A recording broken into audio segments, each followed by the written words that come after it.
ওম নমঃ শিৱায় নমস্কাৰ বন্ধুসকল পুনে এটা গুৰুত্বপূৰ্ণ ভিডিঅ'লৈ স্বাগতম জনাইছোঁ 17 ফেব্ৰুৱাৰীত বিশেষকৈ ডাঙৰ সূৰ্যগ্ৰহণ এই সূৰ্যগ্ৰহণৰ সময়ত কি কৰিব লাগে কি কৰিব নালাগে আৰু কেনে ধৰণৰ প্ৰতিকাৰ অৱলম্বন কৰিলে ভাল প্ৰতিফলন দেখিব বিশেষকৈ পাঁচ ৰাশি কিছু ক্ষেত্ৰত সাৱধান হ'ব লাগিব এই সূৰ্যগ্ৰহণৰ সময়ত এইকেইটা ভুল কেতিয়াও নকৰিব সূৰ্যগ্ৰহণ আপোনালোকৰ বাবে এই বছৰটোত অৰ্থাৎ 2026 বৰ্ষৰ প্ৰথমটো সূৰ্যগ্ৰহণ হ'বলৈ গৈছে এই 17 ফেব্ৰুৱাৰী তাৰিখে আহকচোন গুৰুত্বপূৰ্ণ ভিডিঅ'টো আগবঢ়াইছোঁ এই সূৰ্যগ্ৰহণৰ সময়ত কি কৰিব কি নকৰিব বিশেষকৈ পাঁচ ৰাশি সাৱধান হ'ব তিনি ৰাশি কিন্তু বহুত বেছি শুভ হ'বলৈ গৈছে এই ভিডিঅ'টো আপোনালোকে প্ৰথমৰ পৰা শেষলৈকে চাই থাকিব বন্ধুসকল সূৰ্যগ্ৰহণৰ সন্দৰ্ভত আপুনি সন্মুখীন হোৱা কিছুমান সাধাৰণ পৰামৰ্শ আগবঢ়োৱা হৈছে আহকচোন সেইবোৰ এটা এটাকৈ পৰীক্ষা কৰি নিৰ্ণয় কৰোঁ সূৰ্যগ্ৰহণৰ আগতে আৰু পিছত গা ধুব লাগে সূৰ্যগ্ৰহণৰ কমেও 2 ঘণ্টাৰ আগতে আহাৰ গ্ৰহণ কৰক বুলি কৈছে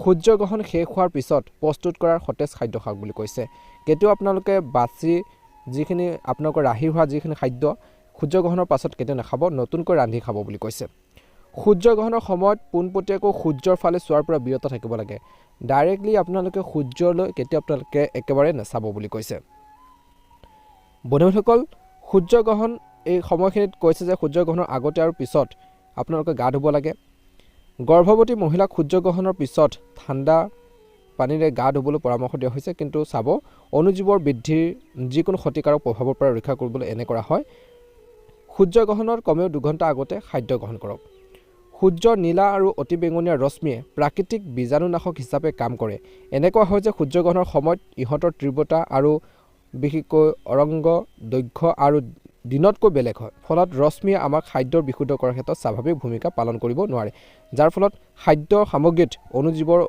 অনিয়ন্ত্ৰিত বৃদ্ধি পায় যেহেতু ই অতিৰিক্ত আৰু প্ৰাকৃতিক সুৰক্ষাৰ ব্যৱস্থা অনুপস্থিত গতিকে সূৰ্যগ্ৰহণৰ কমেও 2 ঘণ্টা আগতে আমি খাদ্য গ্ৰহণ বন্ধ কৰাটো বাঞ্ছনীয় সূৰ্যগ্ৰহণৰ বিশেষকৈ পূৰ্বে খাদ্য খাব লগা বিশেষকৈ খাদ্যৰ বিষয়ে পৰামৰ্শ লঘু সহজে হজম হোৱা নিৰামিষ খাদ্য খালে ভাল হলু খাদ্যত অন্তৰ্ভুক্ত কৰক এইদৰে সূৰ্যগ্ৰহণৰ সময়ত পানী খোৱাটো পৰিহাৰ কৰিব লাগে কিয়নো ইয়াৰ ফলত অনুজীৱৰ অনিয়ন্ত্ৰিত বৃদ্ধি পায় তদুপৰি পৃথিৱীৰ সকলো জীৱ আৰু শক্তি উৎসৱ সূৰ্যৰ অবিহনে শৰীৰৰ শক্তি মাত্ৰাও কমি যায় ইয়াৰ ফলত প্ৰাচন প্ৰক্ৰিয়াও লেহেমীয়া হয় যিটো আন এটা কাৰণ যাৰ বাবে এই সময়ত আমি খাদ্য গ্ৰহণৰ পৰা বিৰত থাকিব লাগে ব্যতিক্ৰম যদি আপুনি বিশেষকৈ যিসকল লোক গৰ্ভৱতী বৃদ্ধ অসুস্থ বা কোনো বিশেষ অৱস্থাত আছে যাৰ বাবে সঘনাই মদ্যপানৰ প্ৰয়োজন হয় কিছু লোকৰ সেইখিনি ক্ষেত্ৰতো সেইসকল ব্যক্তি সাৱধান হ'ব লাগিব তেনে আপুনি শীতল উতলা পানী খাব লাগে নিজৰ সুৰক্ষাৰ বাবে পানীত তুলসী নিষ্কাশন কৰাটো ভাল বা দিব পাৰে কাৰণ ইয়াৰ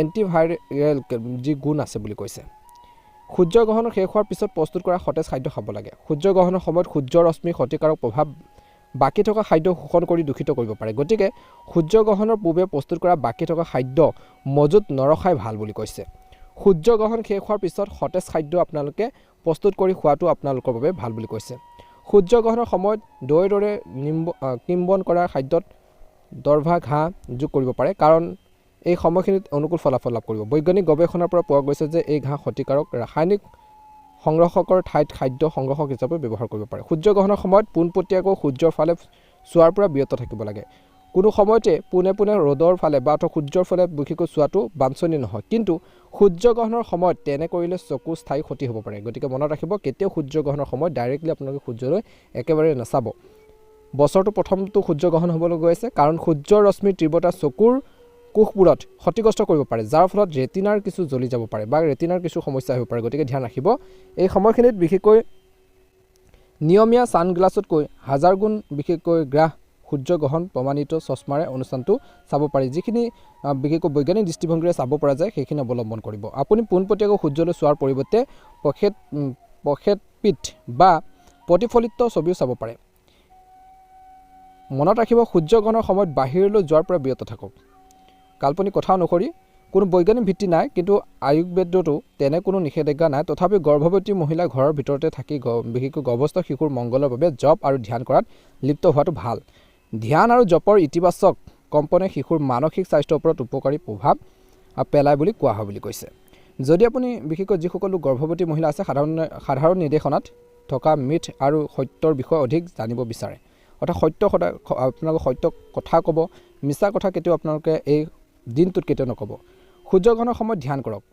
দৈনিক বিশেষকৈ ৰাতিপুৱা ধ্যান কৰাটো এটা ভাল অভ্যাস যদিও সূৰ্যগ্ৰহণৰ সময়ত ধ্যান কৰাটো বিশেষভাৱে উপযুক্ত বুলি কৈছে।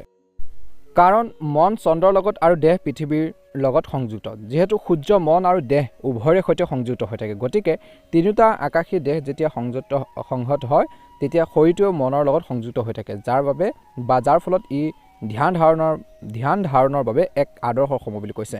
তদুপৰি যিহেতু সূৰ্যগ্ৰহণৰ সময়ত খাদ্য গ্ৰহণ কৰাটো বাঞ্ছনীয় নহয়, সেয়ে খালী পেটত ধ্যান কৰাটো উপকাৰী। ধ্যান ধাৰণে আমাৰ শক্তিৰ মাত্ৰা বৃদ্ধি কৰে, যিটো এই সময়ছোৱাত অতি গুৰুত্বপূৰ্ণ। যেতিয়া সূৰ্যগ্ৰহণৰ বাবে আপোনালোকৰ শক্তিৰ মাত্ৰা আৰু মূল উৎসৱ স্বাভাৱিকতে কম হয়। কোৱা হয় যে সূৰ্যগ্ৰহণৰ সময়ত প্ৰকৃতিয়ে নিজৰ যত্ন লয়। কোৱা হয় যে গীত গোৱা চৰাইবোৰে গান গোৱাৰ বন্ধ কৰি দিয়ে আৰু কিছুমান ফুল বন্ধ হৈ যায়। যিহেতু প্ৰকৃতিয়ে এই জীৱবোৰক নিজৰ যত্ন ল'বলৈ শিকাইছে, গতিকে মানুহে নিজৰ ৰক্ষা কৰিবলৈ প্ৰয়োজনীয় সাৱধানতা অৱলম্বন কৰাটো বুদ্ধিমানৰ কাম হ'ব। এইটোৱে হ'ব পাৰে আপোনালোকৰ বাবে ধ্যান জপৰ জৰিয়তে নিজৰ সৈতে সংযুক্ত স্থাপনৰ উপযুক্ত সময়। সূৰ্যগ্ৰহণৰ সময়ত কি কৰিব নালাগে?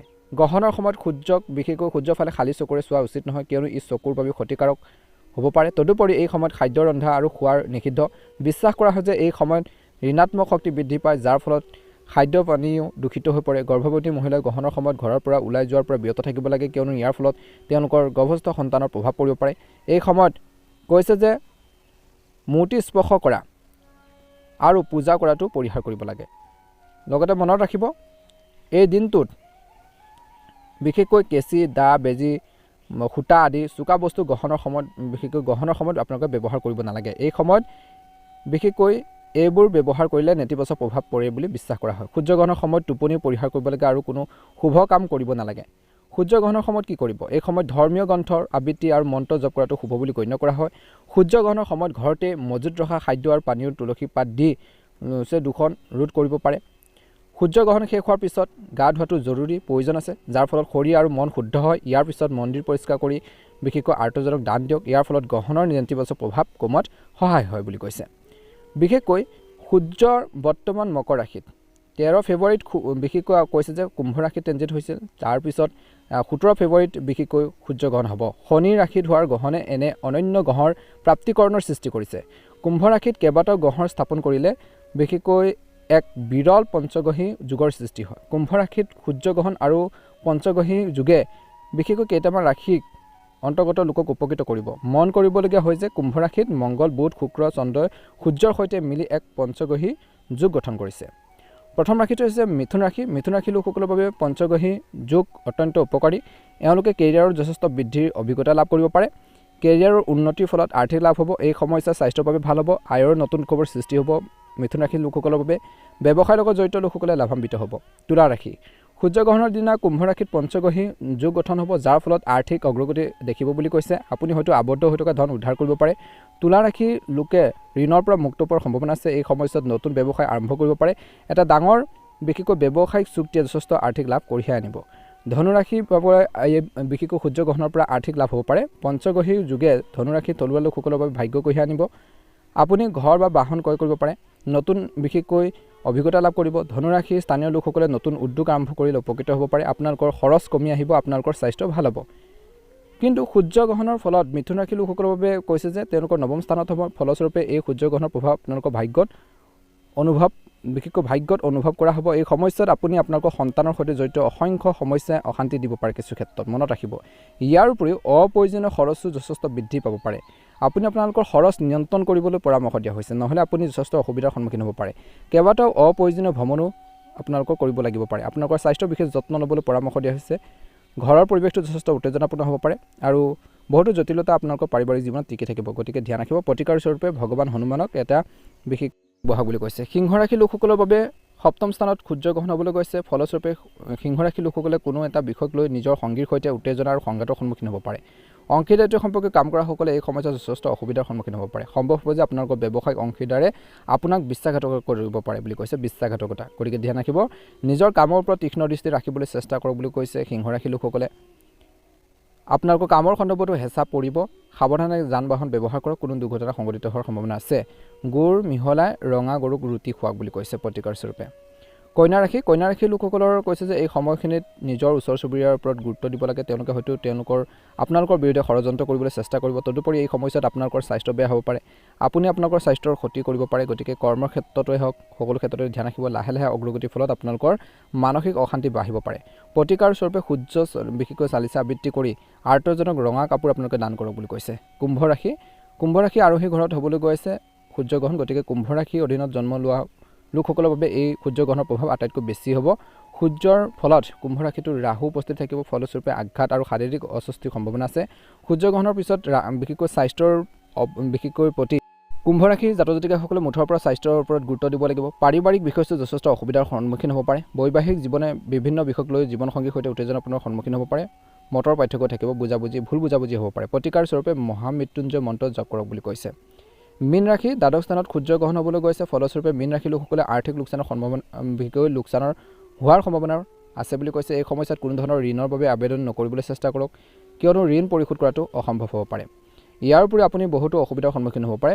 বৈদিক পৰিক্ৰমাৰ লগত জড়িতসকলে এই সময়খিনিত অলপ মানসিক চাপত ভুগিব পাৰে। সামগ্ৰিকভাৱে এই সময়ছোৱাত আপুনি মানসিক উদ্বেগ অনুভৱ কৰিব পাৰে। গতিকে মীন ৰাশিৰ জাতক জাতিকাসকলে এইখিনি ধ্যান দিব লাগিব, গুৰুত্ব দিব লাগিব বুলি কৈছে। প্ৰতিকাৰ স্বৰূপে বিশেষকৈ সূৰ্য দেৱতাক বিশেষকৈ কোনো ঘট বা আপোনালোকে পানী ৰঙা ফুল আপোনালোকে দি পেলাই আগবঢ়াওক বুলি কৈছে। অনুকূল ফলাফল দেখিবলৈ সক্ষম হ'ব। আপোনালোকে সূৰ্যগ্ৰহণৰ সময়ত কিছু এইখিনি প্ৰতিকাৰ পালন কৰিব, ভাল প্ৰতিফলন দেখিবলৈ সক্ষম হ'ব। যদিহে নতুনকৈ চাইছে আমাৰ চেনেলটো ছাবস্ক্ৰাইব কৰি দিব। ভাল লাগিলে লাইক এটা কৰিবলৈ নাপাহৰিব। কমেণ্ট বক্সত ওম নমঃ শিৱায় লিখি দিব। সকলোৰে দিনটো শুভ হওক, সকলোৰে সুস্বাস্থ্য কামনা কৰিছোঁ। ধন্যবাদ।